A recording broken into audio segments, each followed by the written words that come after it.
Hello students, आज का हमारा टॉपिक है quantization of charge. Important article है, इसे देखिए।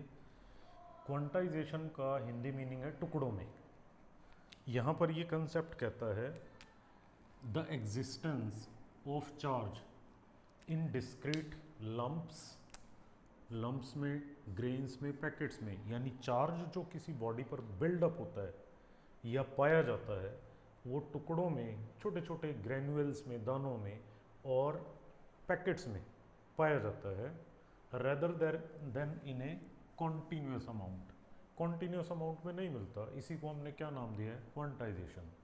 ठीक है, तो इसका मतलब ये बना कि किसी भी बॉडी पर जो चार्ज मिलता है वो चार्ज कॉन्टीन्यूस नहीं है, वो छोटे छोटे ग्रेनुअल से जुड़ जुड़ कर टोटल चार्ज बना हुआ है। जैसे मैं ये कहूँ कि एक अनाज की बोरी है, तो पूरी की पूरी बोरी एक चीज़ होगी, लेकिन उसके अंदर एक एक दाना डाल डाल कर ही वो पूरी की पूरी बोरी बनी है। बिल्कुल ऐसे ही टोटल चार्ज बना है। टोटल चार्ज भी इसी तरह से छोटे छोटे चार्जेस से मिलकर बना हुआ है। एक और डेफिनेशन हम ये भी कह सकते हैं कि जो चार्ज है किसी भी बॉडी पर वो क्या मिलेगा? Integral multiple of fundamental charge plus minus e की इंटीग्रल मल्टीपल मिलेगा। 1e 2e। क्या मतलब बना इसका? कि भाई +1e हो सकता है, या +-1e हो सकता है, +-2e हो सकता है, +-3e हो सकता है, एंड सो ऑन, +-ne तक जा सकता है ऐसे। जो क्वांटा ऑफ चार्ज है, क्वांटा का मतलब क्या है? स्मॉलेस्ट पॉसिबल वैल्यू है जो नेचर में, उसी को हमने बोला फंडामेंटल भी कह सकते हो। Smallest possible value of charge that exist in nature is ±1.6 10⁻⁻19 coulomb. ठीक है, ये वैल्यू बड़ी ही कम है, देख सकते हो, ये नेचर में एग्जिस्ट करती है। इसको हम रिप्रेजेंट किससे करते हैं? प्लस है तो +e से, और माइनस चार्ज है तो -e से रिप्रेजेंट करते हैं। अब यहाँ पर अगर हम इसमें देखें क्वांटाइजेशन ऑफ चार्ज में कि यहाँ पर इस तरह हो क्यों है, ऐसा क्या है यहाँ पर, हम यहाँ पर सारी सिचुएशन देखते हैं। ये मैंने दिखाई है, पहले भी किया था, ग्लास रोड, ये ब्लैक, इसमें मैंने इलेक्ट्रॉन दिखाए हैं। इसी तरह से ये सिल्क है, इसमें भी ये इलेक्ट्रॉन दिखाए हैं। शुरू में ये दोनों के दोनों क्या है? न्यूट्रल, क्योंकि प्रोटॉन्स और इलेक्ट्रॉन की संख्या बराबर है।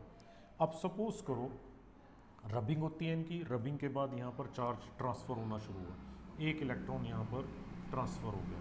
जैसे ही एक इलेक्ट्रॉन ट्रांसफ़र होगा बैलेंस ब्रेक हो जाएगा, यहाँ पर एक यूनिट नेगेटिव चार्ज अपीयर हो जाएगा, और लॉस ऑफ इलेक्ट्रॉन की वजह से ग्लास रोड के ऊपर +e चार्ज आ जाएगा।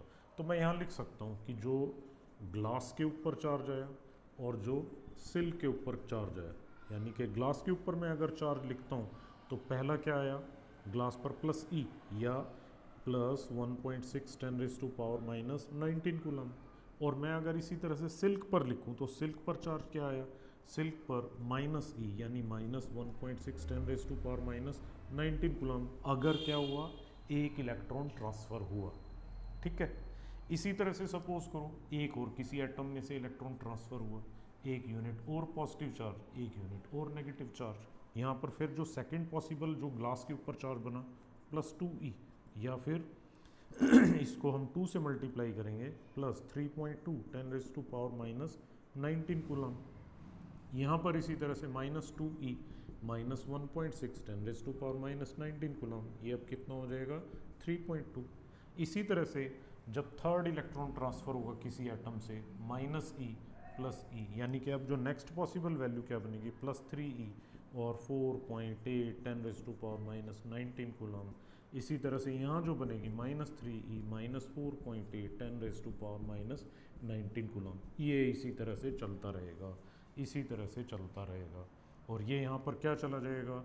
Q +ne हो जाएगा, और यहाँ पर Q -ne हो जाएगा। इन दोनों फार्मूलों को अगर हम कंबाइन कर दें तो कंबाइन करने के बाद हमारे पास जो फार्मूला आता है वो फार्मूला क्या आता है? Q ±ne। ये हमें फार्मूला मिल गया। E तो यहाँ पर क्या है? वही फंडामेंटल चार्ज, इसको हम क्या लिखेंगे? This is fundamental charge, basic charge. और n यहाँ पर क्या है? Number of electrons transferred. और इसको हम क्या बोल सकते हैं? ये एक इंटीजर भी है, इसी में सारी बात छुपी हुई है। और Q यहाँ पर क्या है? टोटल चार्ज, जो बॉडी के ऊपर बिल्डअप हुआ है, इस पर जैसे 3 यूनिट पॉजिटिव चार्ज बिल्डअप हुआ, 3 यूनिट नेगेटिव चार्ज बिल्डअप हुआ, 3 यूनिट पॉजिटिव चार्ज बनाने वाले 3 इलेक्ट्रॉन जो इसमें से निकल गए हैं वो हैं, और 3 यूनिट नेगेटिव चार्ज बिल्डअप करने वाले सिल्क पर क्या है, जो इसने 3 इलेक्ट्रॉन गेन किए हैं। तो यहाँ पर कहने का मतलब ये बना कि जो यहाँ पर ग्लास और सिल्क पर जो चार्ज आएगा, तो वो ग्लास और सिल्क पर जो चार्ज आएगा प्लस NE और माइनस NE इस तरह से आएगा। तो यह हमारे पास क्या आ गया, इसका फॉर्मूला आ गया। अब यहाँ पर हम देखें कॉज क्या है, कि ये जो क्वांटाइजेशन हो रहा है इसका कॉज क्या है।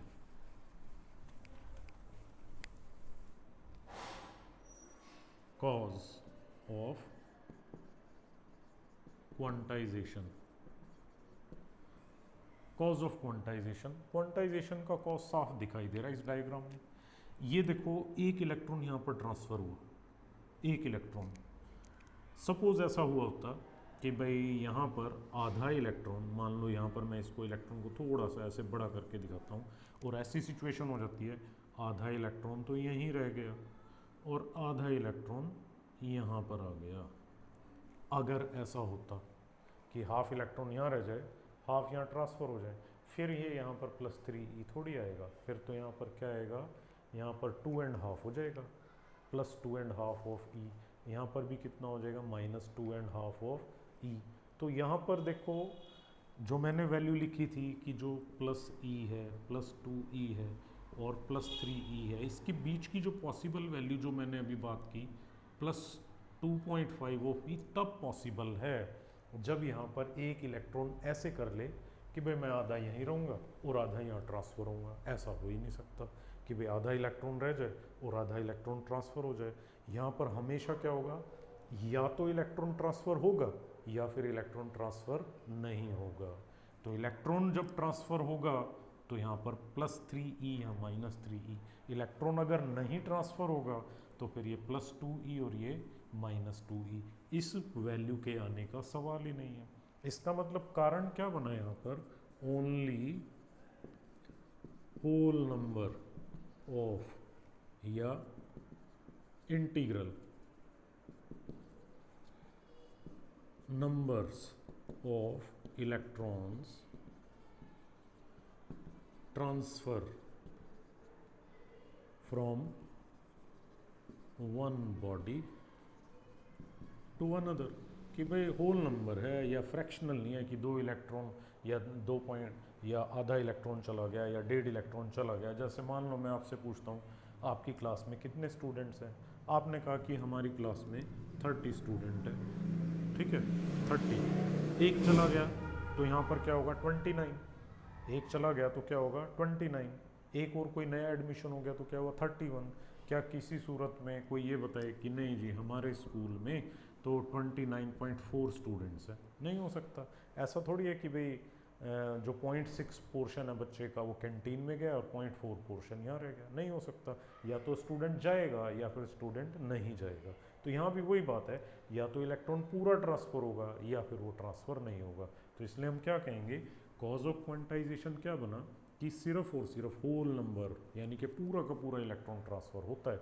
यही वजह यहाँ पर क्या बन गई इसकी, क्वांटाइजेशन की। उसके बाद फिर आता है कि जो ये क्वांटाइजेशन है ऐसा नहीं है कि सिर्फ चार्ज का ही है, क्वांटाइजेशन एक्चुअल में यूनिवर्सल लॉ है। क्वांटाइजेशन इज यूनिवर्सल लॉ, ये यूनिवर्सल लॉ है नेचर का। कैसे ये कैसे, अब देखते हैं हम। यहाँ पर हमने देख लिया कि चार्ज भी क्वांटाइज्ड है, चार्ज मैं वो क्वांटिटीज़ लिख रहा हूँ जो क्वांटाइज्ड है। अगर हम लिखें क्वांटाइज्ड क्वांटिटी, चार्ज क्वांटाइज्ड है, इसकी स्मॉलेस्ट पॉसिबल वैल्यू क्या है, +-e। इसी तरह से मैं बात करूं, अगर नेक्स्ट फिजिकल क्वांटिटी लिखूं एनर्जी, ये भी क्वांटाइज्ड है। और इसमें एच न्यू क्या है, इसका क्वांटा है जिसको हम क्या बोलते हैं, फोटोन। एनर्जीज को हमने क्या कहा हुआ है, फोटोन्स के बनी हुई है। और एक फोटोन के अंदर एनर्जी इतनी है, टोटल एनर्जी निकालनी हो तो क्या करेंगे, NH न्यू। तो एनर्जी का जो क्वांटा है वो यहाँ पर क्या है, एच न्यू। क्वांटा वर्ड पहले भी मैंने बोला है, ये यहाँ पर क्या है, इसको मैं बोल सकता हूँ क्वांटा ऑफ चार्ज, इसको मैं क्या बोलूँगा, क्वांटा ऑफ एनर्जी। इसी तरह से एंगुलर मोमेंटम ये भी क्वांटाइज्ड है। कैसे?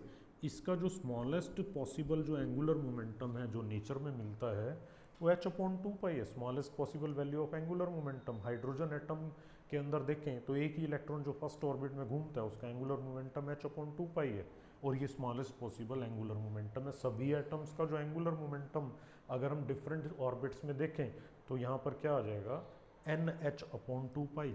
तो ये यहाँ पर क्या लिखा है हमने, इसको हम क्वांटा ऑफ एंगुलर मोमेंटम बोल सकते हैं। Quanta of angular momentum means हम क्या कहेंगे, like charge, energy, angular momentum and other also quantized. यानी कि चार्ज की तरह बहुत सारी ऐसी फिजिकल क्वांटिटीज़ हैं जो क्वांटाइज्ड है, लेकिन साथ के साथ यहाँ पर एक एक्सेप्शन भी है कि क्वांटाइजेशन है, यूनिवर्सल लॉ है, ये बात ठीक है, लेकिन सभी फिजिकल क्वांटिटीज़ का क्वांटाइजेशन हमने साइंस में एस्टैब्लिश कर लिया है, ऐसा नहीं है। अभी हमें बहुत सारे इसके अंदर क्वांटाइजेशन प्रूव करने हैं। वैसी ही एक फिजिकल क्वांटिटी है मास। अगर हम बात करें क्या मास का क्वांटाइजेशन हो गया, तो मास का क्वांटाइजेशन नहीं हुआ है, नो, या मैं लिखूंगा येट टू बी एस्टैब्लिश्ड। अभी इसका एस्टेब्लिशमेंट होना बाकी है, येट टू बी एस्टेब्लिश। मास का हमें फंडामेंटल मास नहीं पता। जिस दिन हमें फंडामेंटल मास पता लग जाएगा या स्मॉलेस्ट पॉसिबल मास जो नेचर में एग्जिस्ट करता है उसका पता लग जाएगा, तब हम कह देंगे कि मास भी क्वांटाइज्ड है। तो अब हम क्या कहेंगे, कोई ये पूछे तुमसे क्या हमें नेचर में एग्जिस्ट करने वाला सबसे स्मॉलेस्ट चार्ज पता है? हाँ पता है, +- E। क्या हमें नेचर में एग्जिस्ट करने वाली स्मॉलेस्ट पॉसिबल एनर्जी पता है? हाँ पता है, hν। क्या हमें नेचर में एग्जिस्ट करने वाला स्मॉलेस्ट एंगुलर मोमेंटम पता है? बिल्कुल पता है। लेकिन मास के बारे में जब हम कहेंगे क्या हमें नेचर में एग्जिस्ट करने वाला सबसे छोटा मास पता है, तो आंसर क्या आएगा, नो, नहीं पता। इसीलिए अभी इसका क्वांटाइजेशन पॉसिबल नहीं हुआ है। ठीक है, तो यहाँ पर हम बहुत सारे एग्जाम्पल ले सकते हैं और क्वांटाइजेशन के। अब मैं बात करूँ, जैसे हमारे पास एक दीवार है, दीवार को भी देखें तो वो भी क्वांटाइज्ड है। हमें तो प्लस्तर और पेंट होने के बाद बड़ी रेगुलर और स्मूथ लगती है, कॉन्टीन्यूस लगती है, लेकिन उसकी रियलिटी वो तो नहीं है। वो रियलिटी क्या है कि उसको ब्रिक जोड़ जोड़ कर बनाया गया, ब्रिक जोड़ जोड़ कर बनाया गया। तो ब्रिक यहाँ पर क्या चीज़ है, जस्ट लाइक ई है, बिल्डिंग ब्लॉक है। यहाँ पर बिल्डिंग ब्लॉक ऑफ चार्ज ई है, वहाँ बिल्डिंग ब्लॉक क्या हो जाएगी, वॉल की ई हो जाएगी। ई को जोड़े जाओ दीवार बन जाएगी। एक एक ग्रेनुएल को उसके अंदर बोरी के अंदर गनी बैग में डाले जाओ, पूरी बोरी तैयार हो जाएगी। ठीक है, तो इसी तरह से यहाँ पर क्या हुआ कि चार्ज भी ऐसी ही एक फिजिकल क्वांटिटी है जिसको छोटे छोटे चार्जेस को जोड़ जोड़ कर, कौन से छोटे चार्ज, +- E को जोड़ जोड़ कर बॉडी पर टोटल चार्ज बिल्डअप किया जा सकता है, पॉजिटिव या नेगेटिव। अब बात करते हैं कि ये जो फिनोमिना है क्वांटाइजेशन का, ये एक माइक्रोस्कोपिक फिनोमिना है। माइक्रोस्कोपिक फिनोमिना मीन्स जब हम बड़ी ही माइक्रोस्कोपिकली किसी फिनोमिना को जज करते हैं या उसको चेक करते हैं, तब हम इस क्वांटाइजेशन को कंसिडर करते हैं। क्वांटाइजेशन को हम यहाँ पर कंसिडर करते हैं, यानी कि हम क्या मानेंगे, वहाँ पर इलेक्ट्रॉन को इंडिविजुअल आइडेंटिटी मानकर चलेंगे। यानी कि एक एक इलेक्ट्रॉन की एग्जिस्टेंस, उनके चलने से, उनके रुकने से क्या चेंजेस है, वो सारा कंसिडर होगा। लेकिन कब, जब हम माइक्रोस्कोपिक फिनोमिनास पढ़ रहे हो, बड़े माइन्यूटली किसी फिनोमिनास को पढ़ रहे हैं, माइक्रोस्कोपिक फिजिक्स कह सकते हो, माइक्रोस्कोपिक फिजिक्स को पढ़ रहे हो। इसी तरह से अगर हम मैक्रोस्कोपिक वर्ल्ड में हैं, यानी कि हम ले लें जैसे मैक्रोस्कोपिक फिनोमिनास को अगर हम देखें, तब हम क्वांटाइजेशन को नॉट कंसिडर, तब हम इसको कंसिडर नहीं करते। मैक्रोस्कोपिक फिनोमिना में एक इलेक्ट्रॉन की आइडेंटिटी नहीं है, बहुत छोटा पार्टिकल है, तब हम उसको कॉन्टिन्यूस लेते हैं। यानी कि वही बात, अगर हम एक वॉल की बात करें, वॉल को भी क्या कहेंगे, अगर हम मैक्रोस्कोपिकली ऊपर ऊपर से देख रहे हैं फिर तो वॉल क्या है, कॉन्टीन्यूस है, ठीक है। लेकिन अगर मान लो हम ऐसे करें कि दीवार के अंदर की भी बात करें कि किस चीज़ की बनी है, क्या लगा हुआ है, फिर हम यहाँ पर क्या कहेंगे कि ये माइक्रोस्कोपिक फिनोमिना है, फिर हम चार्ज को क्या मानेंगे, डिसकॉन्टीन्यूस। माइक्रोस्कोपिक वर्ल्ड में चार्ज को हम क्या मानते हैं, डिसकॉन्टीन्यूस, और मैक्रोस्कोपिक वर्ल्ड में इसको हम क्या मानते हैं, कॉन्टीन्यूस। तो चार्ज को यहाँ पर हम कॉन्टीन्यूस मान लेते हैं। इसी तरह से हमारे पास दो फिनोमिनाज हैं या दो एक्सपेरिमेंट हैं जो ये प्रूव कर देते हैं कि हाँ क्वांटाइजेशन है, बिल्कुल है। यानी कि two experiments that proves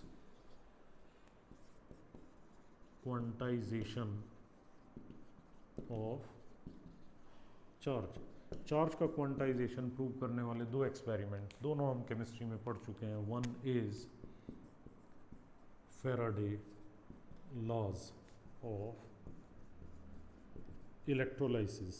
electrolysis के लॉज याद करो, उसमें हम क्या करते थे, कॉपर एक इलेक्ट्रोड पर डिपॉजिट होती थी, कोरस्पॉन्डिंग टू टू इलेक्ट्रॉन्स एक कॉपर एटम डिपॉजिट हो जाता था।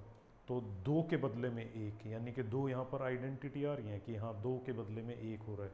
हर दो इलेक्ट्रॉन के कोरस्पॉन्डिंग एक कार्बन एक कॉपर डिपॉजिट हो रहा है। इसका मतलब क्या हुआ कि जो चार्ज आ रहा है वो टुकड़ों में आ रहा है, दो दो के पैकेट में आ रहा है। इसी तरह से Millikan oil drop experiment, Millikan ने भी एक एक्सपेरिमेंट किया था ऑयल ड्रॉप के ऊपर। उसने चार्ज निकाला था और चार्ज जो निकाला उसने, तो ये पाया गया कि जो बेसिक चार्ज था वो यही मिला उसको, प्लस माइनस ई, यानी कि 1.6 × 10⁻19 कूलम। तो ये बात भी कंफर्म हुई कि जो बेसिक चार्ज है वो यही है। तो ये दो एक्सपेरिमेंट हैं जो ये प्रूव कर देते हैं कि चार्ज का क्वांटाइजेशन है, प्रूव करते हैं ये। उसके बाद हम चलें कि क्वांटाइजेशन को चैलेंज करने वाला एक आर्टिकल आ जाता है।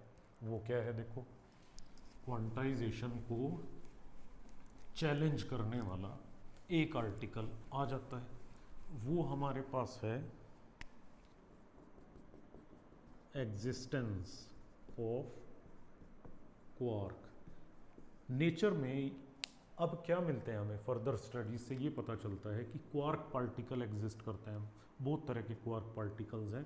तो उसमें एक तो मैं लिखूं अप क्वार्क पार्टिकल, एक पार्टिकल का नाम रखा गया अप क्वार्क। उसके ऊपर जो चार्ज हमने जब कैलकुलेट किया तो ये 2/3 ऑफ ई मिला। यानी कि जो अभी तक हम ये मान के चल रहे थे कि चार्ज की smallest possible value plus minus e है, अप क्वार्क के ऊपर प्लस माइनस ई से भी कम चार्ज मिल गया, 2/3 ऑफ ई। ऐसे ही जो डाउन क्वार्क मिला एक, उसके ऊपर चार्ज जो मिला वो -1/3 ई, और भी छोटा चार्ज मिल गया। तो यहाँ पर इस तरह के पार्टिकल्स की जो एग्जिस्टेंस है, तो यहाँ पर ये बात निकल कर आई कि कहीं क्वांटाइजेशन को इस तरह के पार्टिकल एग्जिस्ट जो कर रहे हैं वो फेल तो नहीं कर देते। अभी तो मैंने लास्ट टाइम बताया था इसी में कि whole number of electron transfer होंगे, यानी कि पूरा इलेक्ट्रॉन या तो ट्रांसफर होगा या नहीं होगा, यानी कि चार्ज या तो प्लस ई होगा या माइनस ई होगा। अब यहाँ पर अगर ये ट्रांसफर होंगे तो फिर ये तो पॉसिबल वैल्यू नहीं हो सकती। मतलब ये हुआ कि यहाँ पर ये क्वांटाइजेशन को, कंसेप्ट को डिस्टर्ब कर सकते हैं। लेकिन बाद में हमें स्टडीज़ में ये पता लगा कि do not exist independently in nature, कि ये नेचर में इंडिपेंडेंटली एग्जिस्ट ही नहीं करते। मैं कहूँ सिंगल क्वार्क पार्टिकल या क्वार्क पार्टिकल एग्जिस्ट कर रहे हैं, नहीं मिलता। सिंगल डाउन क्वार्क पार्टिकल नहीं मिलता। यानी कि जब चार्ज ट्रांसफ़र होता है एक बॉडी से दूसरी बॉडी में, तो ना तो ये अप क्वार्क ट्रांसफ़र होता ना डाउन क्वार्क ट्रांसफ़र होता, हमेशा क्या होता है, पूरा इलेक्ट्रॉन ही ट्रांसफ़र होता है। क्योंकि ये जो पार्टिकल है ऐसे कम्बिनेशन बना लेते हैं जिनसे दोबारा चार्ज क्या बनता है, प्लस ई और माइनस ई। जैसे मैं ये लिखूं कि यू यू और डी लिखता हूँ, एक मैं यू डी डी लिखता हूँ, ठीक है। ये यू यू डी और यू डी डी क्या है, अभी देखो एक बार, पहले देखो यू और यू, हमारे पास U stands for up quark, D stands for down quark. अगर मैं दो अप क्वार्क और एक डाउन क्वार्क को जोड़ लूँ, यानी +2/3 ई +2/3 ई, -1/3e कितना बन जाएगा टोटल? क्या ये प्लस ई बन जाएगा? और प्लस ई क्या होता है? प्रोटॉन। इसका मतलब क्या बना कि यहाँ पर प्रोटॉन जो पाया जाता है वो कॉम्बिनेशन मिलता है दो अपक्वार्क पार्टिकल का और एक डाउन पार्टिकल का। यानी कि प्रोटॉन में से कोई ये कहे कि मैंने एक अपक्वार्क पार्टिकल निकाल दिया, नहीं हो सकता। ठीक है, इसी तरह से यू डी डी देखें, यू तो क्या है यहाँ पर अपक्वार्क, +2/3e -1/3e -1/3e क्या आ जाएगा? 0। इसका मतलब ये कौन सा पार्टिकल है? न्यूट्रॉन।